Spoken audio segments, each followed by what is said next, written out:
Welcome back to the channel. My name is Tronage, and today we're going to be talking about the Tinyhawk Ready to Fly bundle. Basically, how do you get this thing set up? How do you get it flying? And what do you need to do? And we're not even going to use Betaflight, but I'm going to show you a couple little tweaks you might want to do in Betaflight, but they are completely optional. Want to know how to do it? Stick around.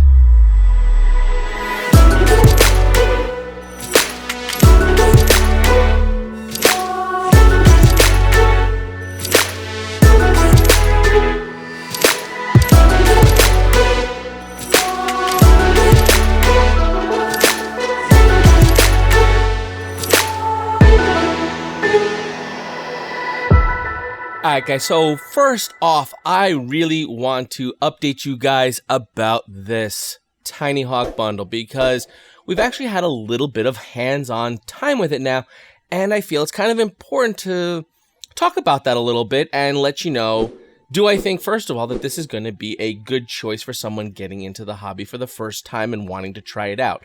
The answer to that question, so that we can skip right ahead, is yes. Absolutely, I think this is an excellent way for someone to get into the hobby, and we're going to go into a little bit of details, primarily the setup. The setup for doing a quad for the first time, if you're using, bigger quads, and if you're using, let's say, like a Tronage radio, and you're building it yourself, there's a lot of intimidation and a lot of just unknowns when doing that sort of a build, and then trying to set everything up and get everything working together can be quite a daunting task. The beauty of this set is that it comes ready to fly. And when I mean ready to fly, that's how it's advertised. It's ready to fly. You take it out of the box. You have your controller, you have your goggles, you have a craft, you have a battery. You just charge all the batteries. So you charge your controller battery, you charge your goggle battery, you charge your Tinyhawk battery, you turn everything on, and you can literally just start flying. The binding process, which is, if you're not aware, it's the forming a connection between the Tinyhawk and your controller so that they're on the same channel so you don't interfere with other people, that's already been done for you. You don't have to do that. The switches and the controls on the controller have already been set up, so you don't have to do any of that. You essentially can take it out of the box, charge the batteries, and fly. And that alone is why I feel this is a great way for someone to get into the hobby, because it takes away a lot of that intimidation. It takes away a lot of that stuff that can actually, things can go wrong when trying to do that, or at least become frustrating because they're not working the way you think they would. And this eliminates all of that. You can literally just start flying, which I think is what's important, because many people might get turned off from the hobby just because of what's involved for that. And you want to get them hooked. You want them to see, this is how great it is to fly. This is how you can whiz around the room or fly around outdoors or whatever the case is, and get them excited about it. And then as they're ready and they evolve and their skills evolve, then they can start going, if they wish, to go to those next steps and building their own quad and binding their own transmitter stuff. And if you are curious about that stuff, I do have a video. You can find the link up in the corner there. It's for the TBB, the Tronage budget build, and it's a very comprehensive video that starts from the very beginning. It tells you all the parts you need. I show you how to build it, what wires to solder where. I go through the thought process in my head of why I'm doing things the way I'm doing it. I show you how to bind it, how to set up the Tronage transmitter, how to set it up in Betaflight. It's from parts on the table to flying. So if that's the sort of thing you're looking for, definitely check that video out. It is a long video, but it is very comprehensive from start to finish. However, this video theoretically could be very short, because I could just say, what's the setup? You charge it and you fly it. Thanks, and see you later. But that's not what I'm going to do. I'm going to go a little bit more into depth of how each thing works, what the different buttons do on each of these items, and stuff like that. And if you haven't already, make sure you slam that subscribe button. While you're at it, hit that bell icon. It keeps you in the know, it helps support the channel, makes finding my videos that much easier, and you'll know when I post updates to videos like this. You'll be kept up to date. So go ahead and do it. Helps me out, helps you out, and we're all happy. With that being said, why don't you come on in close and we'll take a close look at each of these items. We'll look at the drone, we'll look at the controller, we'll look at the goggles, and we'll go over how it's set up from the factory, if there's anything you might want to do to it, and then at the end, we'll go over a couple little minor tweaks that I put in that are a little bit more advanced, completely optional. However, it's the way I like to set things up, and maybe it's the way you like to set things up too, so I'll show you those as well. In any case, come on in, let's get started. Alright, so I thought one great place to start would be to go over the actual Tinyhawk itself and cover all the different things that you may or may not need to know about it. So here is the Tinyhawk. So let's give you a little tour of all the buttons first that you might want to know about, because there are 3 buttons hidden on this craft here. So the first button we're going to talk about is this one, right in the front of the USB port. You see that little thing right there I'm pointing at? That's a button. That button is going to be used to work with your VTX and basically using it to change what channels you're broadcasting on, as well what frequency you're broadcasting on. Now, that is a very difficult and complicated way to use the video transmitter to change channels. So I'm going to show you a little bit later when we start going over the actual setup of things, how you can do that easily using your controller and your goggles, so you can visually just pick the channel you want and set it and not have to worry about clicking buttons and looking at LED lights. But if you need to, that's where it is located. The second button on here is kind of hidden, and you can kind of just see it there. See it right there? There's a black button diagonally by this USB port, kind of hidden under there. That's the boot button. That you're going to be using if you ever want to flash like a new firmware to this, or if you need to, for whatever reason, put it into DFU mode. It's more advanced features. We're not really going to talk about that much, but in case ever you ask a question in the comments below, and for whatever reason, if I need to refer to the boot button, I'd like you to know where it is. So that's the boot button. However, you probably won't be using that. The last button we're going to take a look at is the bind button. And again, you don't need to use this because it does come bound from the factory to the controller it comes with. But in case you're watching this video and you bought the Tinyhawk by itself, not the Ready to Fly bundle, and you want to bind it to your transmitter, but you don't know where the bind button is. So here's how you locate the bind button. With the camera facing you, you go to the underside, and then right here, let's see if I can get a little closer for you. Right there, that's the bind button on the bottom. So where it is, it's kind of right by this tray and this little crook right there. That's where the bind button is. So that's where the 3 buttons are located. However, personally, I've not touched any of them because there's no reason to use that bind button on the bottom because it comes bound with the controller from the factory. You don't need to use the boot button because I'm not upgrading the firmware anytime soon. And I don't need to use the VTX button because I changed my video transmitter settings through the goggles, which I'll show you later. But that's where the buttons are located. The other things you need to know of note is this is the USB port. That's where you're going to plug it in if you want to change settings in Betaflight, and we'll talk about that in a little while. You have your camera up front. These are your motors. And one thing I want to cover is just generally, if I refer to motors, they are numbered. So the standard in numbering is this would be motor 1, this is motor 2, this is motor 3, and this is motor 4. So in case, again, I need to respond to something in the comments and I say, oh, that's by motor number 2, you need to know which of those motors I'm referring to. So just for reference, 1, 2, 3, and 4, and that's the standard within Betaflight. Underneath, we have where your battery is going to go in this little slot here like that. You have your battery connector here. And one thing to note also that's unique to this craft is that it is set up upside down essentially. These motors are pointing down with the props on the bottom. A typical setup would be the reverse of this, where the motors would be mounted on the top with the props on the top. So that's another little interesting way that this is configured. Now, while we're taking a close look at this, I will tell you some of the experiences that we've had while flying it. Now, first of all, we've been beating the pants off of this thing with crashes. Especially me. Yes, especially Rachel. She's been she's been crashing it a lot because she has this tendency to, I don't know, hit the throttle when she's about to crash for some reason, but it's a common thing. Pretty much anyone who first starts flying, when they're about to crash, they want to throttle up, and Yeah, throttle out. there you go.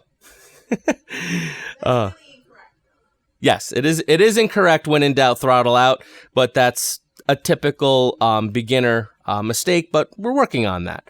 But the only, I mean, this thing has been there's no damage, no braking, no anything.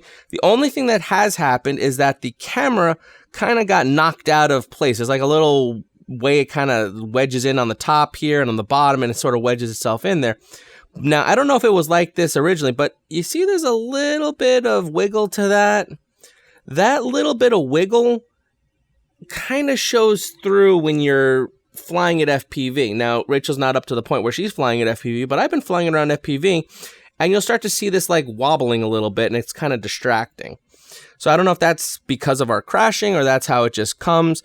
And the other thing I noticed, if we take a close-up look, see this like little chipping and stuff on this edge here?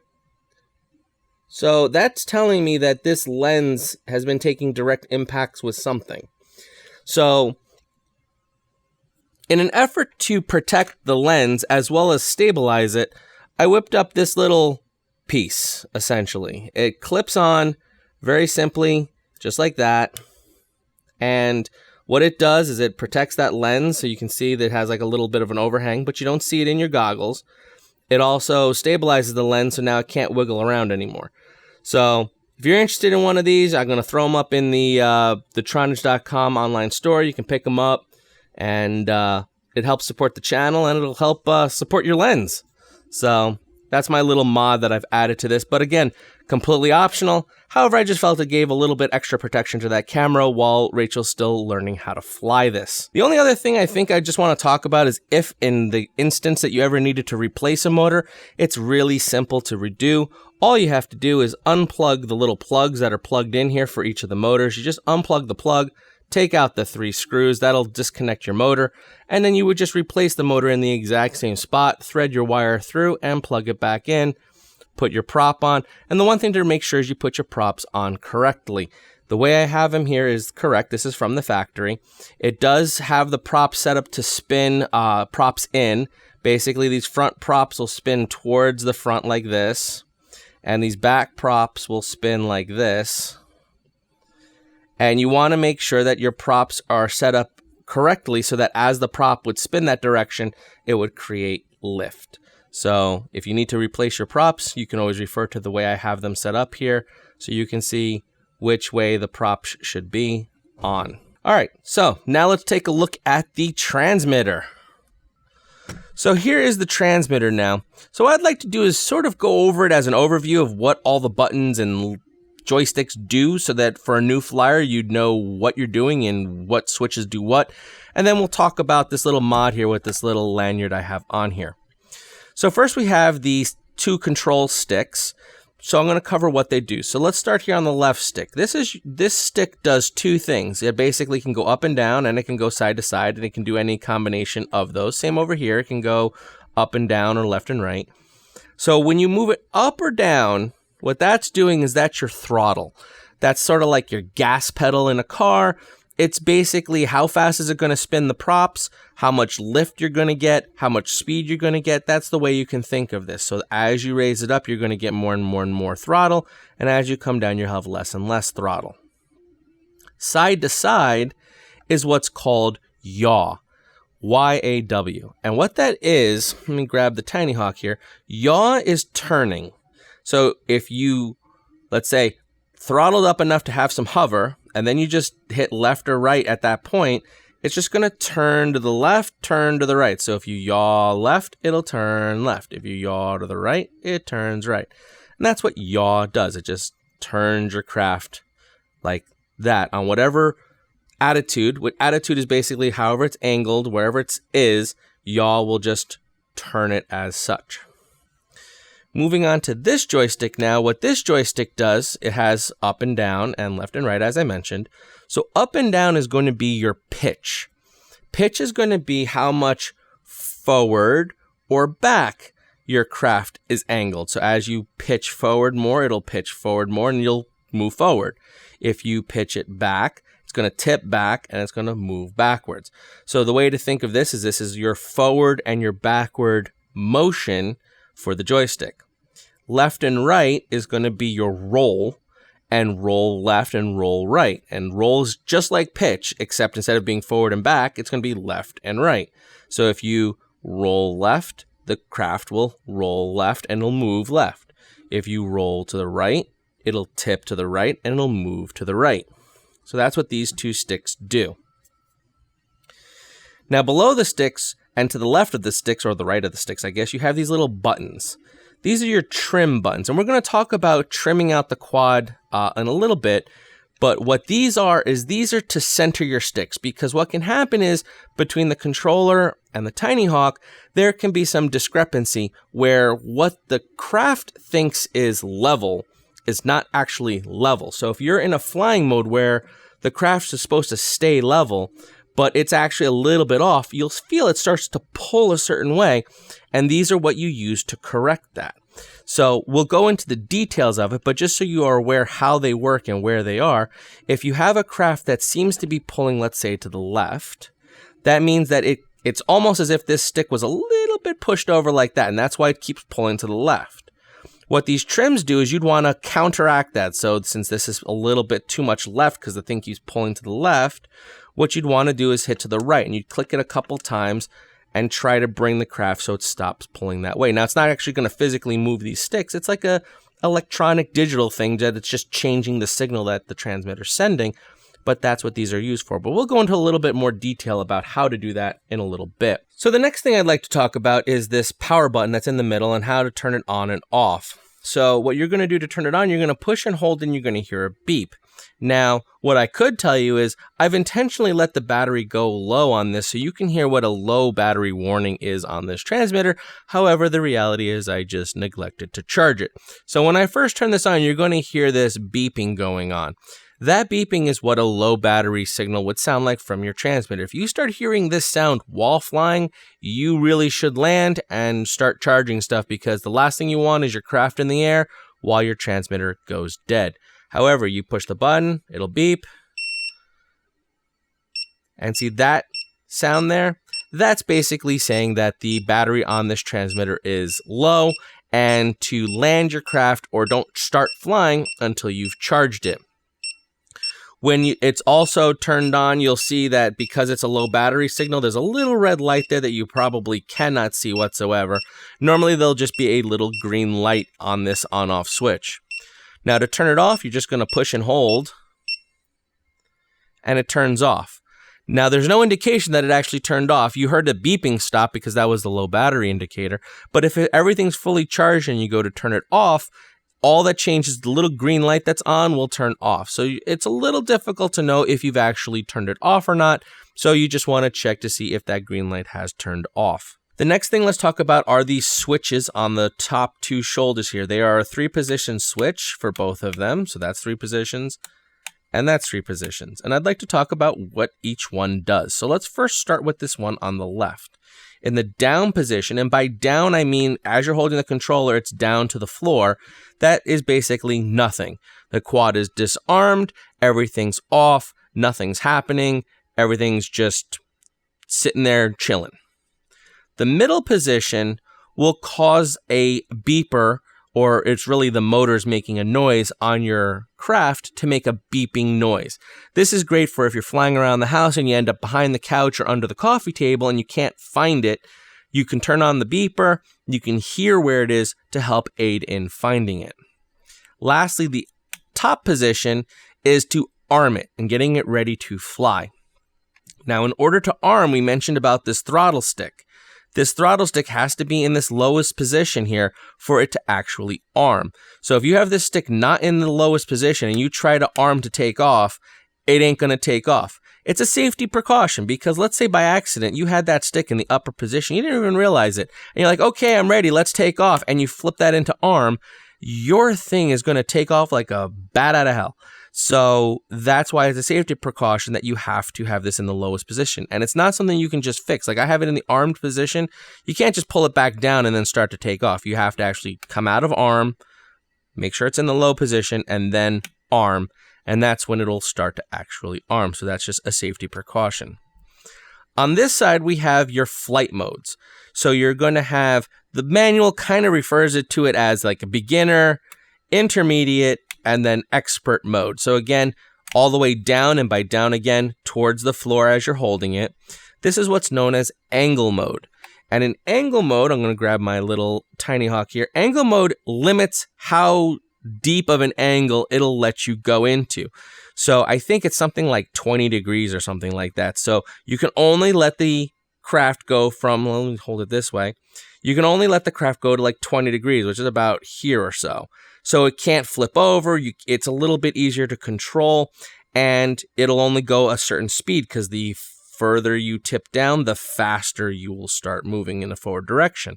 So it limits the angle for forward, back, left, right. It basically limits that to make it a little bit slower and a little bit easier to control. It also self-levels itself, meaning that it tries to bring it back to a level playing field. However, again, as I mentioned earlier, we'll talk about trimming in a little while. If the level that it thinks is not exactly correct, it may start drifting around. Now, it won't lock on. There's no GPS on here to say, okay, here's where I should stay. But it also, it will drift, but it shouldn't always pull a certain direction. Like if it starts to drift to the left and you correct to the right and it goes back to the left, that's it pulling that way. But if it drifts to the left and you correct and now it's drifting to the right and then you correct and it drifts back and it's just kind of floating around, that's what you want. But if it keeps having a tendency to go a certain direction, then you know you do need to do these trimming procedures, which we'll talk about in a moment. The next position up in this would be the middle, is called horizon mode. What this is very similar to angle mode in that it'll still limit how far you can move the craft as far as angle goes.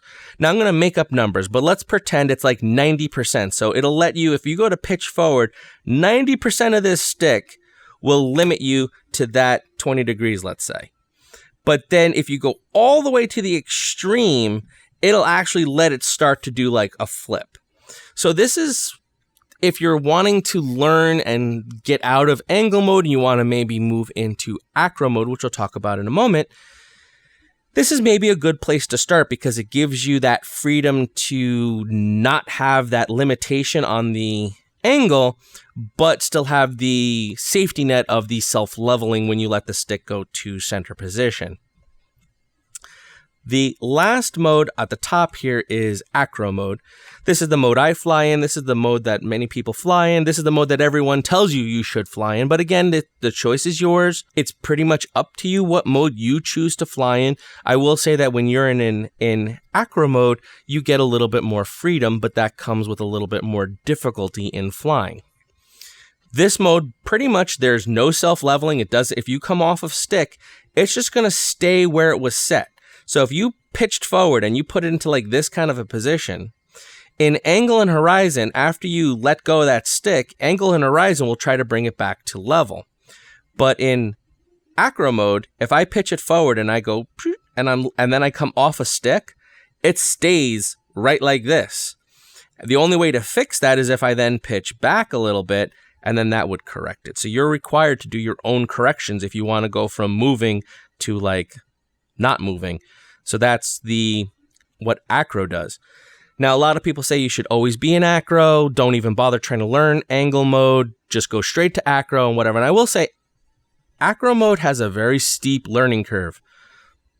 Angle mode, if you want to have some fun, fly in angle mode. That'll get you up. After a little bit of practice, you can probably start pulling off hovers, and you'll be able to start exploring and having fun. The problem, and I'm only going to call it a problem because I'm saying that from the perspective of wanting to move into acro mode. Angle mode will teach you bad habits. And when you switch to angle mode, if that's your plan, you will have to unlearn those bad habits. If your plan is to just always stay in angle mode and you don't care about acro mode and you don't want to, do any freestyle tricks or anything, if that's your plan, then by all means. So the choice is yours, really, what to do and what mode you should fly in, and how you have fun doing this. And then lastly, let's talk about my little mod here that you see here. All it is just zip ties that I wrapped around the controller, as you can see. And then I made a little loop of zip ties like that. And that's so I can clip on my little lanyard. So why do I want a lanyard on this controller? Well, the main reason is it's easier to hold. And what I mean by that is this controller is really designed for someone who wants to fly using their thumbs. So you can see it's very comfortable. It's just like an Xbox or a PS4, controller where you just use your thumbs and off you go. However, that's not how I fly. I fly with a technique called pinching. I prefer it because I feel I have more control. Because with two fingers controlling the sticks, I don't know. I feel there's more control, but again, it's up to you what method you choose to use.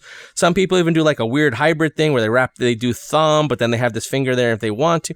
There's all different ways to hold these sticks, but I prefer to do kind of like a pinch technique. But here's the problem with this controller. If I hold it with thumbs, I have a really good stability on it.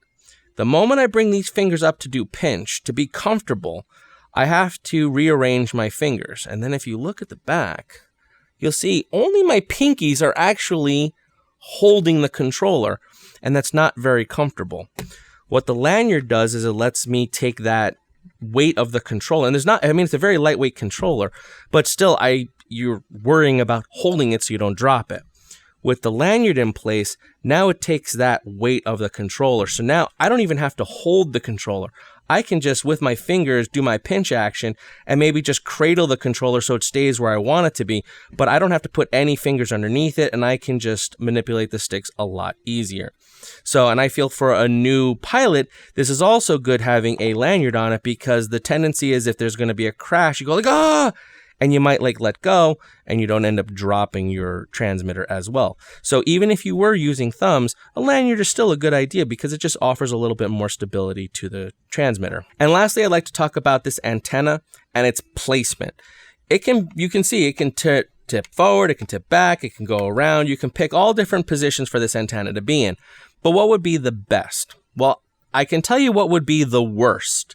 The worst is if you point the antenna straight at it like this. So if you're flying over here, obviously this is scale because we wouldn't be flying this close proximity, but you don't want to point your antenna directly at the craft, because the worst reception out of this antenna is from the tip. That's basically a dead zone. The information comes out of this antenna from the sides, kind of like imagine a frisbee, like radiating out. So ideally, the way to put this antenna would be either to the side like this, so that the radiation from the transmission would be facing this way, pointing at the craft that you're flying in front of you, or standing it up, because again, it would be now flat like this, and it'd be again at the craft that's flying in front of you. And then which of these, up or to the side, is better? Really, it's a trade-off, because this way you have it so that your craft can fly left and right without losing signal, but up and down might be limited. And to the side here, you're good up and down, but side to side you might be a little bit limited as far as reception goes. So it really depends on what you plan on doing and where you plan on flying. But ultimately, it's a small enough craft and you're going to be flying in a small enough area, it doesn't matter either way, but it's good to know, and it's good habits to form down the road if you choose to go with bigger and more powerful craft. So anyway, that's the transmitter. Now let's talk about the goggles. And here is our goggles. So as an overview, there's a couple buttons on this side, there's a couple buttons on this side, and we have a little lever thing we can pull on the sides here.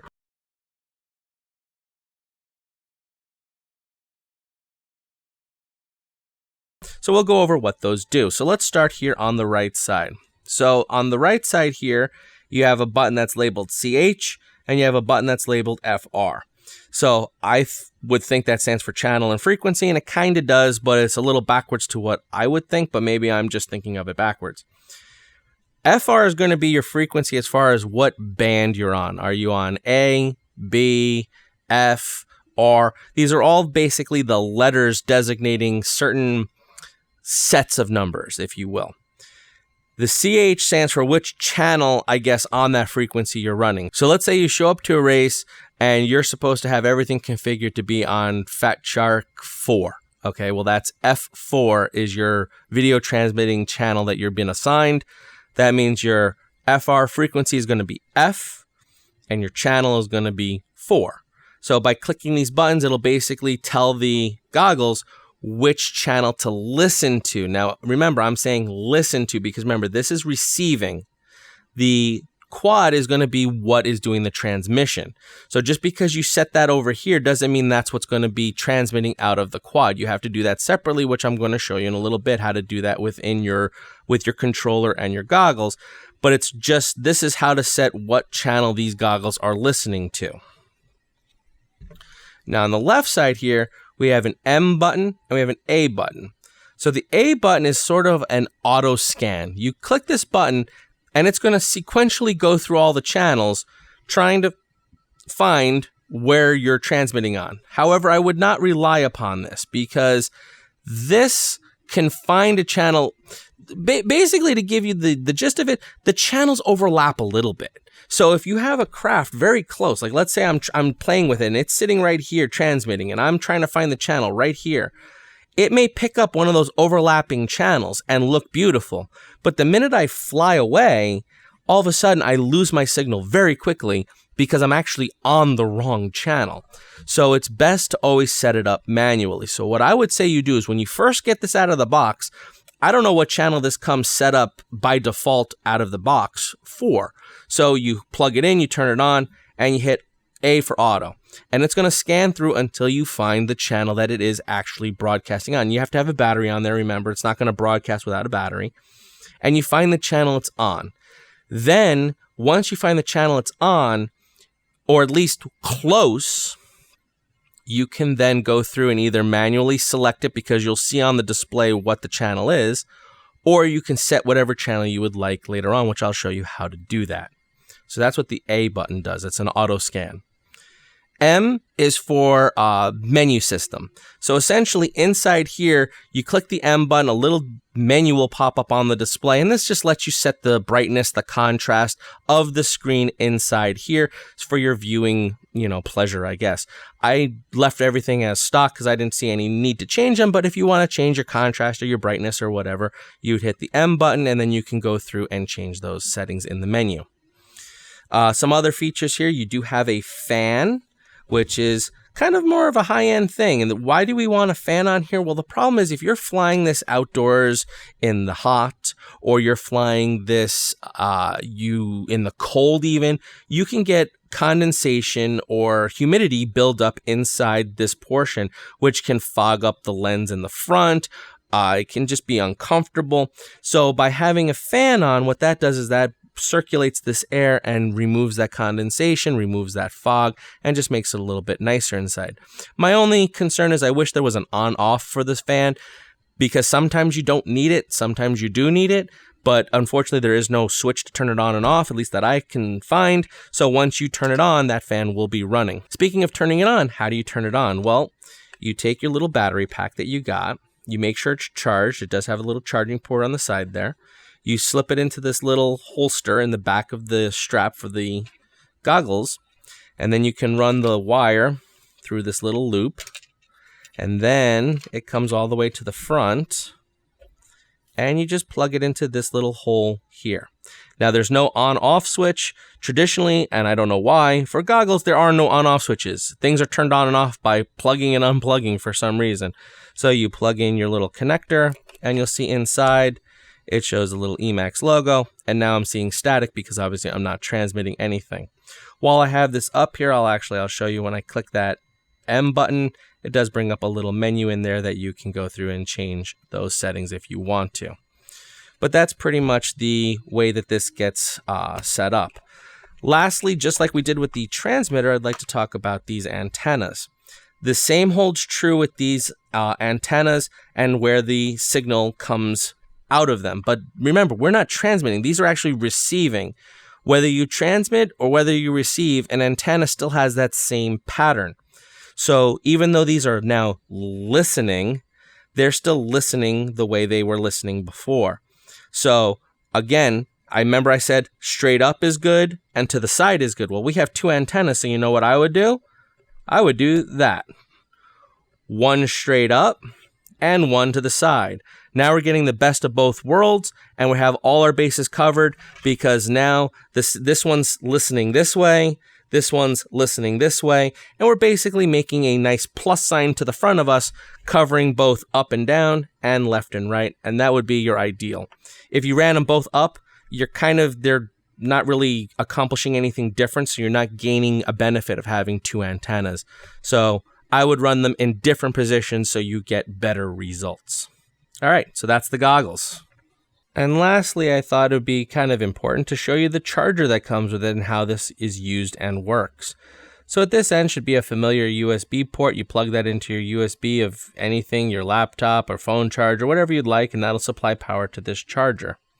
And then you plug your batteries into these ports. Now there's really only spots for 6, even though there looks like there's a bunch more ports, but you're only going to use one set. So if you're charging over here, you're only going to plug a battery over here. You're going to ignore this one. These little tiny ports are really for older batteries. They're not really in style anymore because it was determined that this small connector was a bottleneck for getting the power from the battery to the quad. So pretty much all the batteries nowadays have this bigger connector, but if you do have any older batteries that you want to charge with this, you can still use it, but don't use them at the same time. So you're only going to plug either here or here for this channel. So to plug in your battery, you basically, here's the battery that came with it.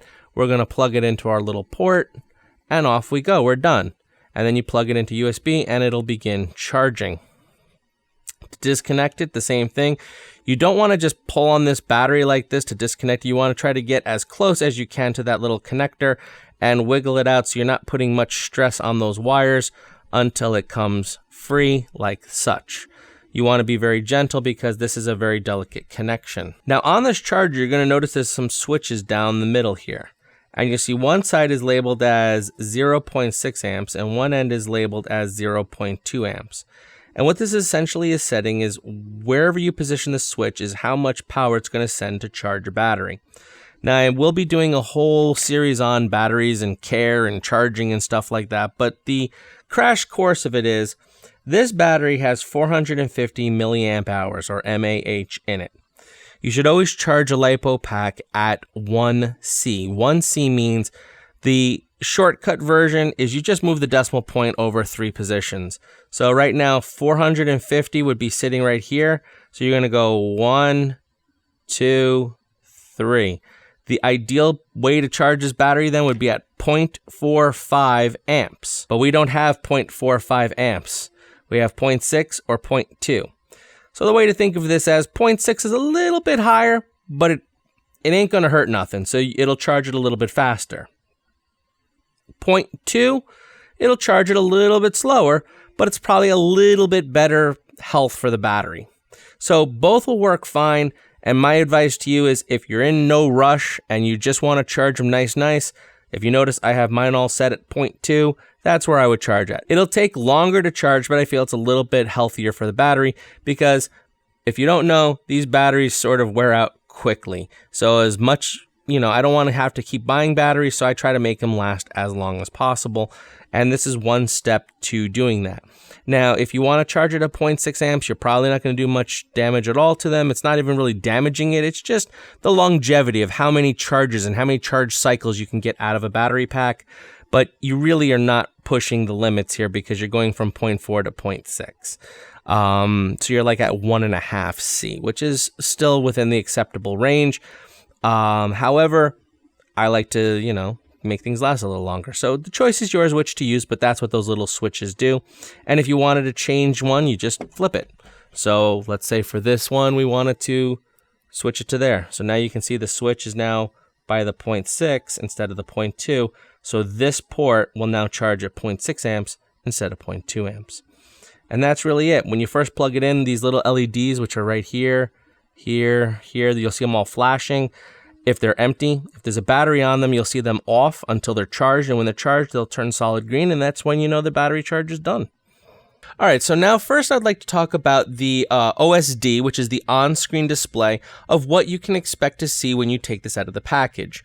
Now, I am using a different box goggle than the one that comes with it, and that's just because I can detach the head part to it, so you just have the screen, so we can see together what's going on.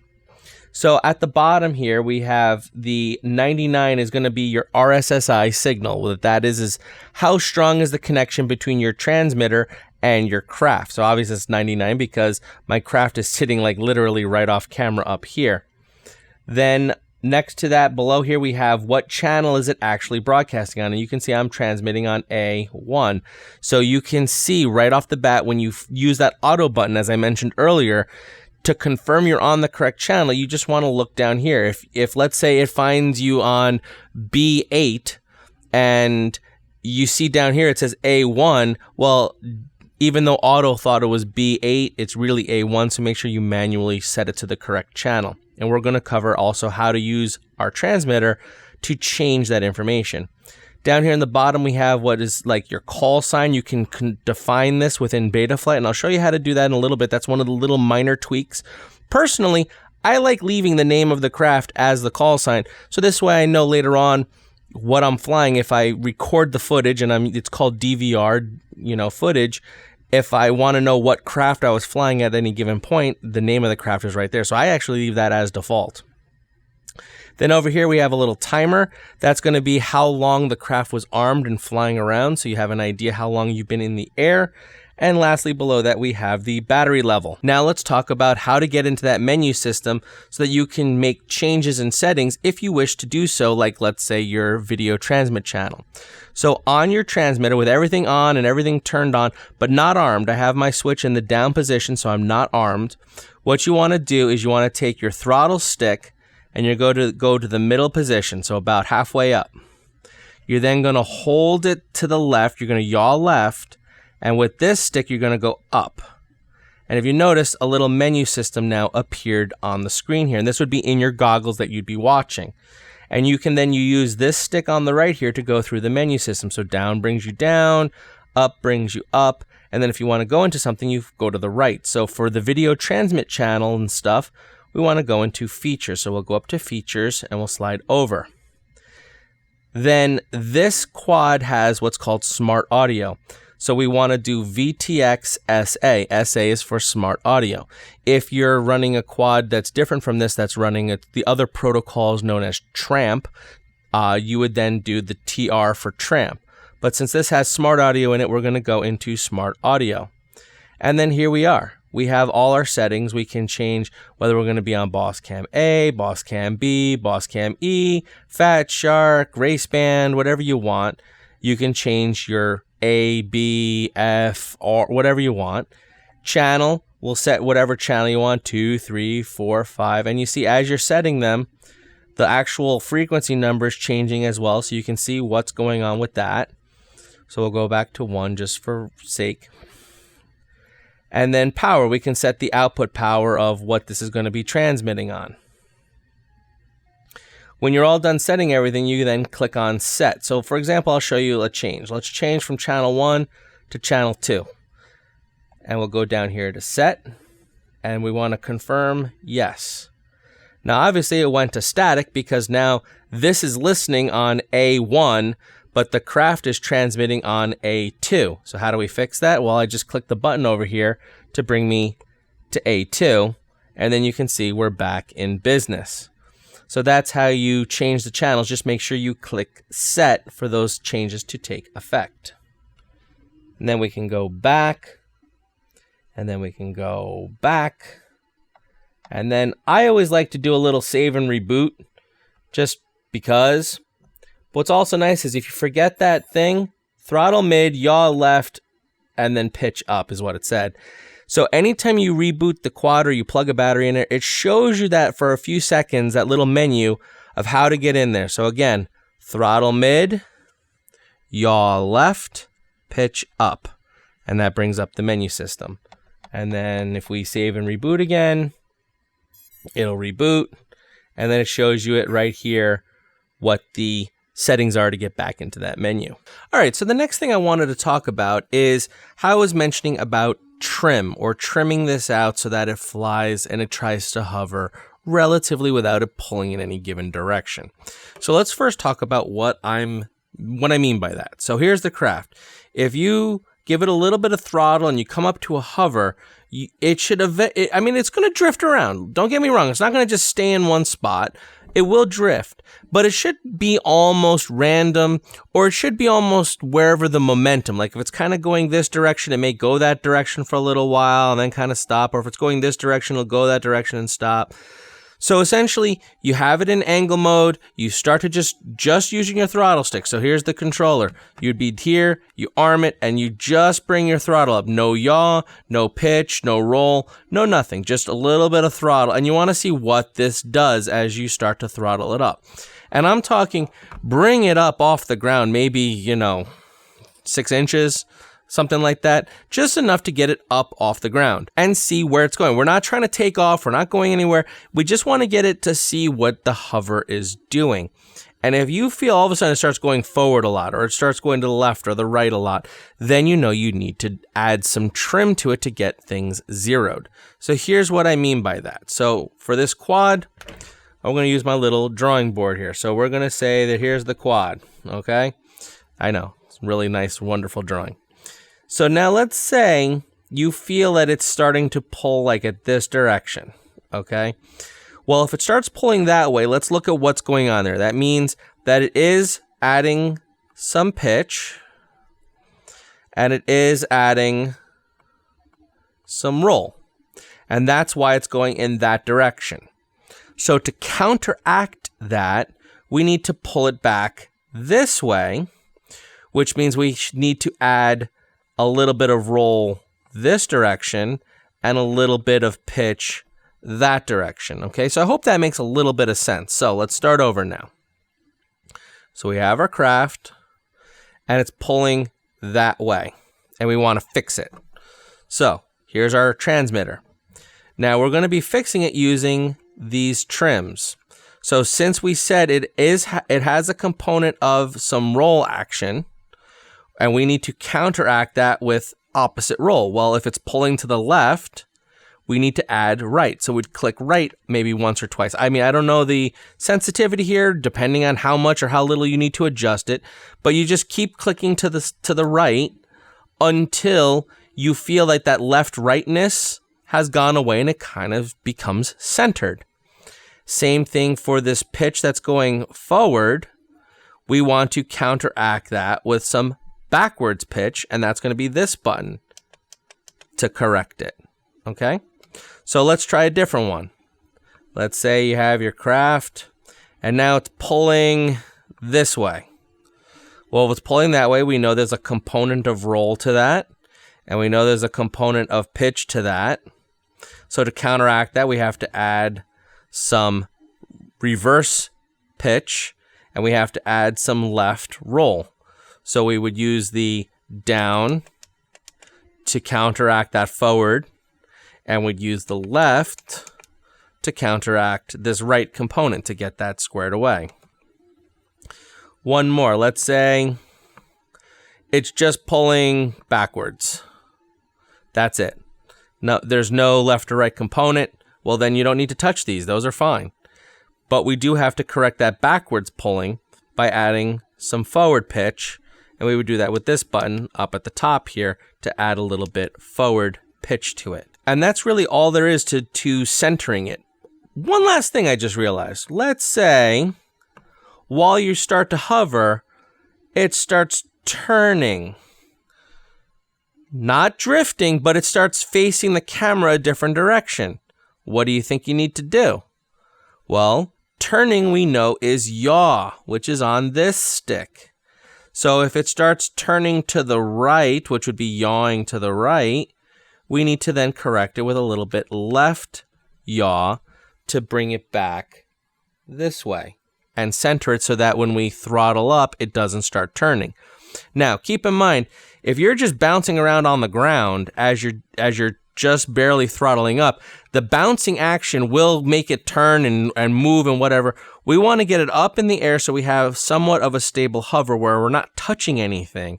Then we can start to determine whether or not we need to do some trimming to it and what ways we need to trim it. And the idea is essentially when you throttle up, it should just kind of come up and it may drift around, but it's really random and there's no rhyme or reason why it's going a certain direction. It's kind of just doing its own thing. And it's not pulling always religiously in one direction. And then you know you're set up and you're ready to go flying. And that's pretty much it. I've gone over pretty much all the different hardware that came in the package, how to use it, what the different switches do, how to control the thing, how to trim it out.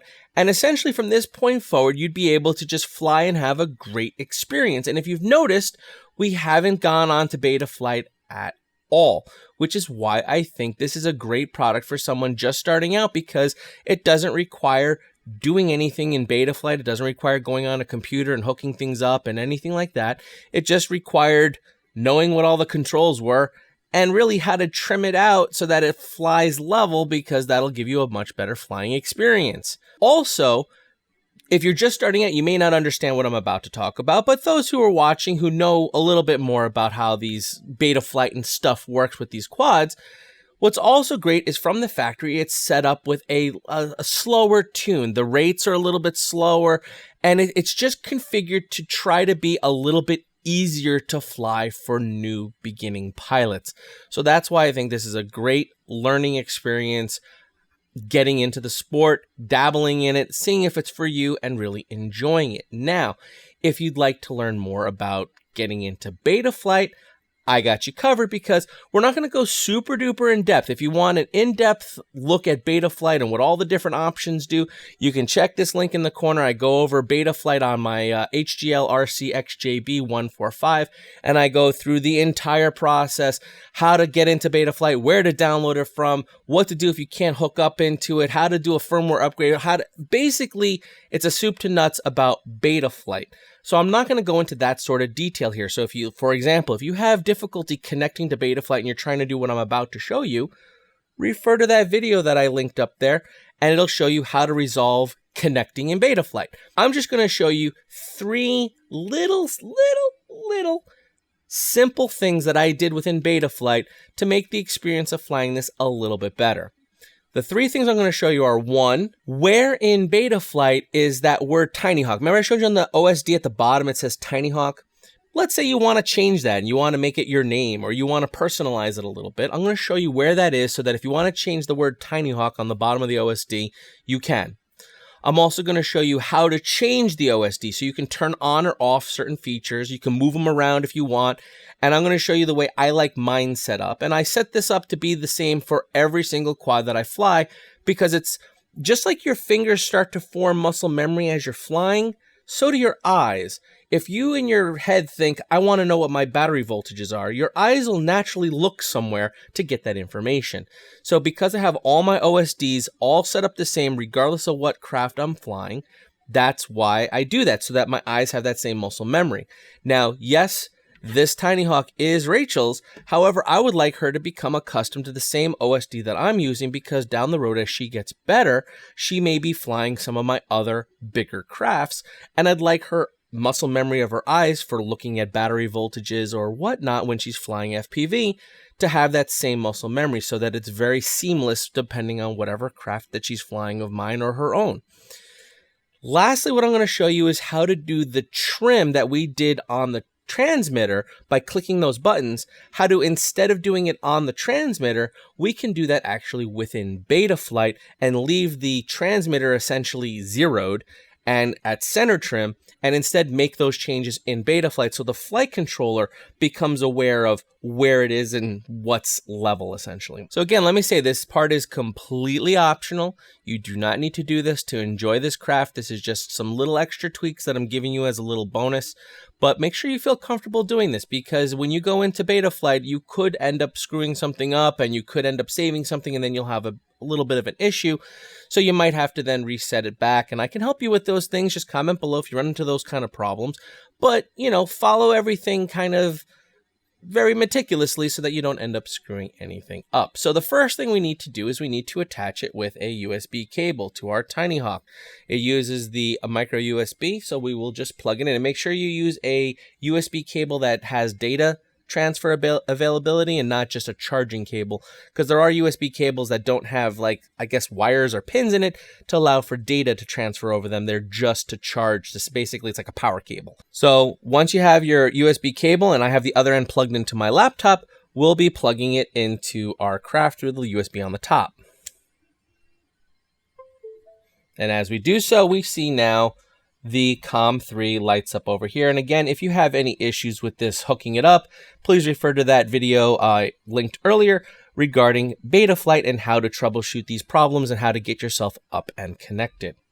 So once we got our COM3 up here, at least on PC, we're going to hit connect. If you're on Apple, it will have a little bit of different information listed up here, but essentially you want it to hit connect, and that brings us in. So first, I'm going to show you where the call sign is, or your personalization, where you put the word Tinyhawk in the OSD. So that's over here under configuration. We go under configuration, we scroll down, and it's right here under personalization. You can put anything you want in here to be whatever you want to be listed as the little word Tinyhawk in your OSD. As I said, I prefer to leave them just as whatever the name of the craft is, so I'm aware what craft it is in the OSD. Choice is yours what you'd like to put there. Next, I'm going to show you where to do the trim, like we did with the trim. If it pulls to the left, we're going to counteract it to the right. I'm going to show you where that is in Betaflight because it's also on this very same tab under configuration. It's actually right over here, this area here, for accelerometer trim. And the way this works is very similar to the way we were thinking about pitch forward, pitch back, roll left, roll right. And it just takes a little bit of thinking as far as which way it goes because it's not as straightforward, but we'll get through it and I'll explain it to you. Now you can see I've already set this up to make mine balanced. So let's look at the roll trim first. I have mine set at 5. The reason was because it was pulling to the left. The left would be the negative. So in order to counteract the negative direction, I need to add positive direction. So basically, if your stick is center, to the left is negative numbers, to the right is positive numbers. 0 would be dead center. So I needed to add 5, which would be right roll, to counteract the left roll that I was experiencing. Now, if you are experiencing a pull to the right, then you'd have to add negative numbers. So if yours pulled a little tiny bit to the right, you could do -5, and that would correct it and bring it back to 0. So that's negative and positive for roll. And as you can see, mine just slightly pulled to the left. So I had to add positive numbers to bring it to the right, and it's only 5. So it was not that big of a pull, but it still was existing. Now for pitch, forward is positive numbers, and back is negative numbers. So as you can see, me having -55 as my pitch trim, it means it was pulling very forward. Like if you went off stick, it was moving forward pretty substantially. And since forward is a positive number, I had to add negative numbers to counteract that. So because forward is positive, -55 zeroed it. Now, if you're experiencing where it's pulling backwards, then you'd have to add positive. So if it was the exact reverse, let's say, and it was pulling backwards as much as mine was pulling, then you'd have to add +55. But in my case, it was -55. And these numbers can get very big or very small depending on how much or how little it's pulling. So don't be afraid to change them. And basically all you do is you go in here, you type in whatever you want, or you can click these little arrows up and down, and then you click save and reboot. Then same thing as we would do with the trim. You put your battery on here, you try to fly, and you do a hover and see what it's doing. If it's still pulling, you come back in, plug it into Betaflight, and change it more. Now, if you see the problem getting worse, then you clearly went the wrong direction for negative or positive numbers. So just flip it, and then that should help correct it. And the idea is you want to get it to where it's in the middle. What I mean by that is, let's say it's pulling to the left and you add a little bit, and now all of a sudden it's pulling to the right. Well, then you went too far. Back off a little bit until you find that part where it's not really pulling any given direction. It's kind of just drifting around and doing its own thing. That's when you know your trim is perfect. Again, you do not have to do it in Betaflight. It's just the way I prefer to do it because that's the way I do it on my larger quad, so it's the way I'll do it on this smaller quad.